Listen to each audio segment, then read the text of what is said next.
Hi, ladies and gentlemen. Today we are doing a lesson called Rational Numbers.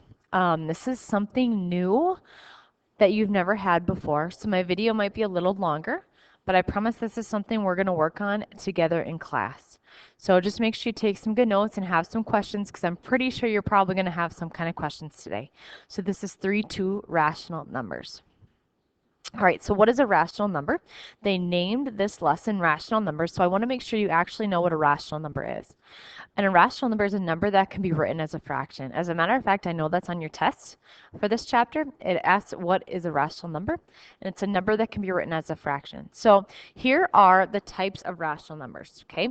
So first, integers. Remember, an integer is a positive and negative whole number. So you can have negative whole numbers and positive whole numbers. All whole numbers can be written as a fraction because all you need to do is to put a 1 underneath, and that makes it a fraction. Okay, the second one, just regular old fractions can be written as a fraction. And the third one are decimals. Yesterday, or the other day, we talked about two types of decimals. We talked about terminating, and we talked about repeating decimals. Okay, these two types can be written as a fraction. And I'm going to show you today how to turn repeating decimals into a fraction. But all decimals, terminating and repeating, can be written as a fraction. Now, there's another type of decimal, and that's a decimal that's goes on forever. So, like an example would be pi. Pi is 3.14159, and then it keeps going and going and going. This type cannot be written as a fraction. So there's three types of decimals. There's repeating, terminating, and then the ones that go on forever with no rhyme or reason. The ones that go on forever with no rhyme or reason cannot be written as a fraction. Okay, so the first thing I want you to do is I want you to find your next open page. You maybe started a page for this lesson. You maybe just wrote this on a page, but the next thing I want you to do is I want you to go to another page, like the next page you have in your notebook, because I want it to be an open page, and I want you to turn your notebook. So if your notebook's like this, I want you to turn it so it's like this because we're going to draw a picture and we're going to draw it this way. Okay, so I think you probably have your notebook turned, so this is what it should look. Oops. This is what it should look like. Okay, so this is probably your page in your notebook. Okay, and the first thing I want you to do on your page is I want you to, not in the middle, but a little over to the right side, I want you to make a line like this, all the way down. And then we're going to start drawing some pictures in here because we're going to talk about all the types of rational numbers and what they are technically classified as. So the first thing on the big side is what I want you to do is I want you to draw a little circle, and in that circle you have to be able to write some things, okay? And inside that circle I want you to write natural numbers, okay? And inside of that, I want you to give you some examples of natural numbers. So the natural numbers are anything from 1 all the way up to infinity. And they're whole numbers. So examples of natural numbers would be 5, 7, 3, 2, 100. Notice they're all positive. Okay?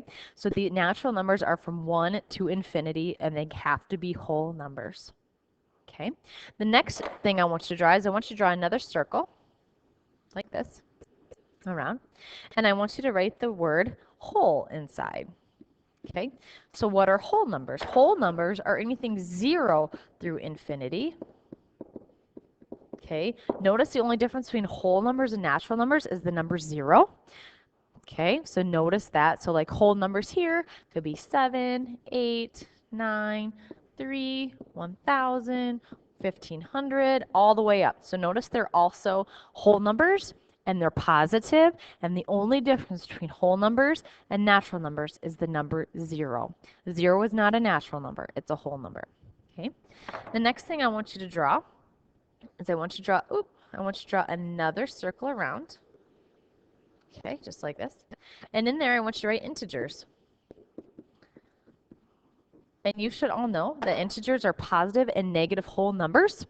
So example, -5, 3, -400, 60, 51, -3. Okay, those are all integers, positive and negative whole numbers. Integer could also be 0. I didn't think of that, but could also be 0. Then the last thing, we're not going to draw another circle, but we're going to actually label this as rational numbers. Okay. So there's some other rational numbers that we're forgetting.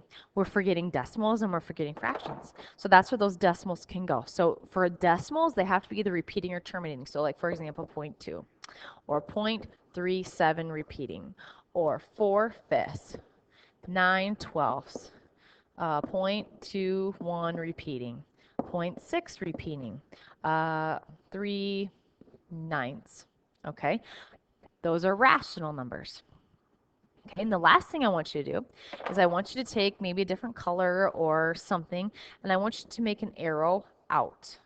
Now this is going to help you in a little bit. Okay, so just trust me when I say make the arrow out. Now let's go to the other side. We didn't do anything over here in this little area right here. Well, in this side, you're going to put irrational. Now, if rational numbers can be made into fractions, irrational numbers are not numbers that can be made into fractions. So if you want to write can't be fractions. And I actually gave you an example before. One was pi.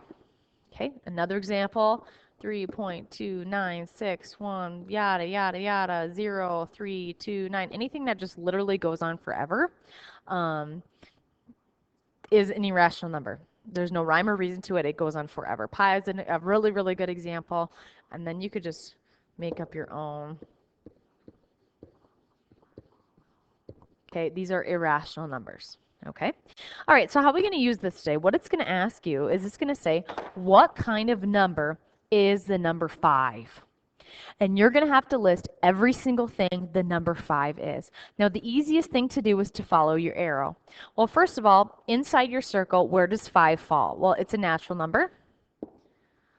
And then you follow the arrow out. It's a whole number.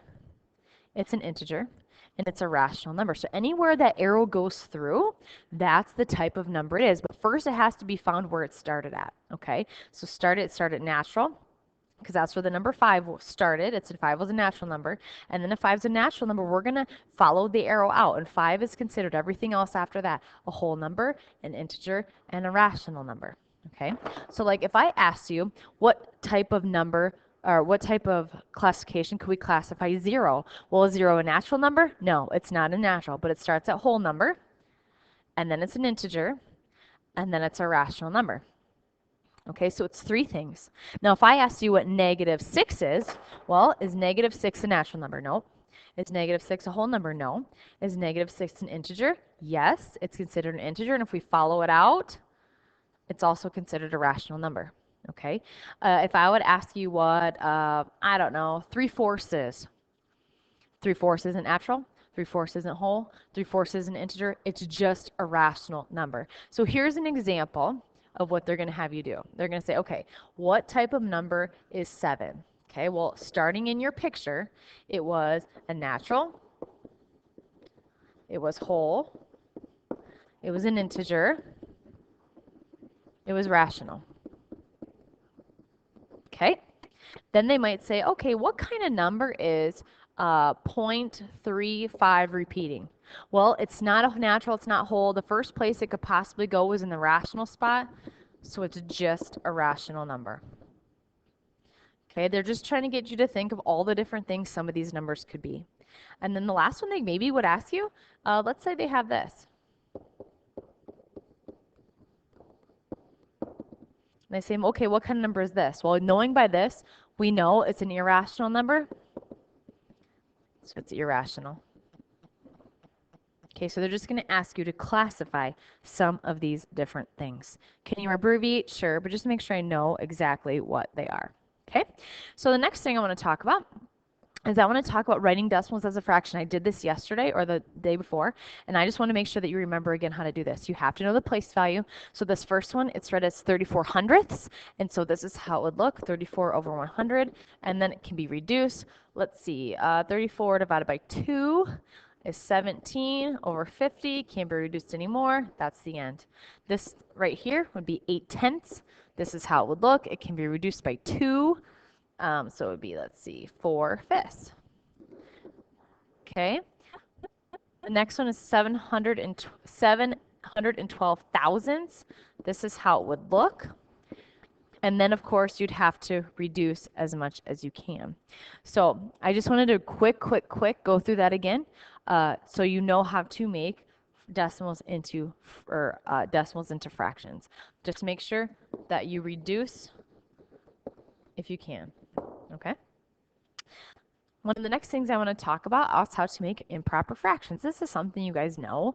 It just is maybe something we need to go back over again. Now, to make an improper fraction, you're going to take your denominator, take it times 4, and then you're going to add that to it. Now, a lot of people ask me what the denominator is. The denominator of the new improper fraction is always going to stay the same of what it was. So like this one is 2 times 4 is 8, plus 1 is 9. So this would be the improper fraction. 2 just stays. Okay. Let's do another one quick. If I have 3 1/7 times, add. 3 times 7 is 21, plus 1 would be 22, and then 7 would stay the same. If it's a negative, it just would carry the negative along with it. -5, how do I make that a fraction? If it's a whole number, all whole numbers go under 1. And then that's considered the improper fraction. So you don't have to do anything else with it, just put it under 1, and that's considered the improper fraction. Okay, let's see. I'm going to skip this. Okay, so this is the new part to you today. So now we talked about how we can make regular decimals into fractions. But what about repeating decimals? Repeating decimals are a little different, because if you look at a repeating decimal, it doesn't end in a proper place value. So there's a certain way of how to write repeating decimals into fractions. So in your notebook, please write this. And then you need to write these things right here. This is super important to writing repeating decimals as a fraction. And I'll show you how to use it. So inside your number, if one digit's repeating, you're always going to know you need to multiply by 10. If 2 digits are repeating, you're going to need to multiply by 100. And if 3 digits are repeating, you're going to need to multiply by 1,000. If I would look at my one right here, I know that 2 digits are repeating, so this is something I would need to multiply by 100. And I'll show you what I need to do with that in a second. So just make sure you get this written down. All right, so what I'm going to do is this is the repeating decimal that I'm going to write in a fraction. 0.8888888888 repeating. Okay, so my first step is to assign my decimal a variable. Okay, and I did that. I assigned it a variable. I'm just going to use n. You could honestly use any variable you wanted to. It does not matter. Okay. The next thing I'm going to do is I'm going to see how many digits are repeating. So you're going to find what you're going to multiply by. And I just showed you on my last slide. So if I look here, what am I going to multiply by? I'm going to multiply by 10 because there's one digit that consistently repeats. Okay. Then this is the next thing I'm going to do. I'm going to multiply both of these things by 10. If you want to put a 1 end with this, you're more than welcome to do that because, you know, only variable can have a 1. So I'm going to multiply this side by 10, and I'm going to multiply this side by 10. Okay, with me so far? All right, good. So now we're going to take 1 times 10. This is what this would look like. And then I'm going to take 0.88888 times 10. Now when you times by 10 or 100 or 1,000, you're just going to move the decimal. So if I'm going to take times 10, I'm going to move the decimal 1 space. So this is what it would look like then. And it honestly just can go like this. Okay. The next thing I'm going to do is I'm going to subtract out my duplicates.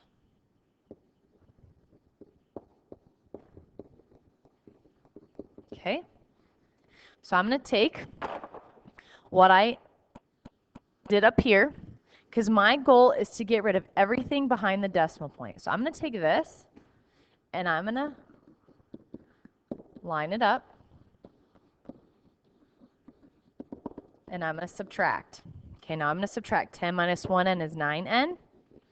And look at, these things are all going to cancel out, because our goal is to get everything to cancel out behind the decimal. I'm left with this. 9n equals 8. Okay, now if you think back, how do you get n by itself? Well, if I have 9 times n equals 8, I have to get rid of the 9. If I'm multiplying, I need to divide. And here I have my fraction left over.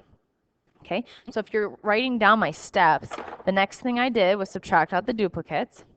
Okay, and then I'm going to divide by what's with the n.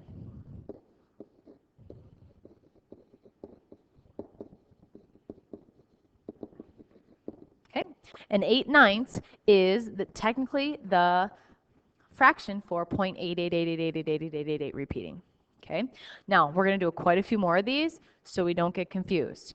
So ask your questions, make sure you're highlighting things, asking questions. Okay, so here's my next one I'm going to do. 0.2323232323232323. Okay, first thing I'm going to do is I'm going to assign a variable. Remember, that was the first thing.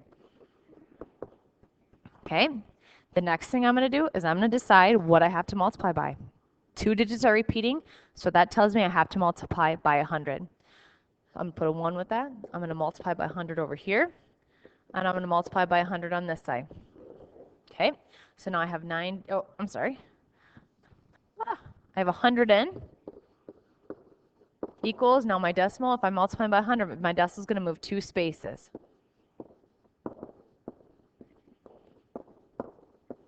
Okay, next thing I'm going to do is I'm going to take my 1n and I'm going to subtract it. Lining up the decimals, my goal is to make sure I cancel things out. So now I have 99n equals, now remember all the stuff is going to cancel. I have 23. Last time I'm going to divide by 99. Divide by 99. And this is my fraction for 0.23232323 repeating. If you get your calculator and divide 23 by 99, you'll get 0.23 repeating on your calculator. Okay, I'm going to do one more, and then I'll do a few for you in class tomorrow so we can all be on the same page. Let's do one. Okay, perfect. We're going to multiply. We're going to have one of 3 digits that repeats. Okay, first thing I'm going to do, assign a variable. Second thing I'm going to do, figure out what I'm going to multiply by. I have 3 digits repeating. I'm going to multiply by 1,000. Okay, so I have 1,000n equals, let's see, remember if it's 3 that multiply by 1,000, I'm going to move it my decimal 3 spaces. Notice you always try to get the part in front that's repeating. That's why our goal is to get that in the front, the part that repeats. Then I'm going to minus one of the n's because I want to get rid of all the repeating stuff behind the decimal. Okay, this cancels. I'm left with this.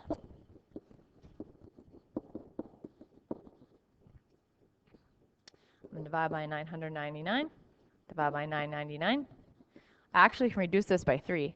So let's see, it'd be 41 over 333. And I'm pretty sure nothing else goes into it. I don't think anyway. I feel like I need to look. Nope, pretty sure that's it. This would be your fraction. So if you put 41 divided by 333 in your calculator, you're going to come up with 0.123. Okay, I'm going to do a few more examples for you tomorrow in class. So if you're confused, don't worry about it. We'll continue to practice. But seriously, remember to ask me questions. Don't be afraid. If you don't get it right away, that's fine. We're going to continue to practice. So I will see you tomorrow.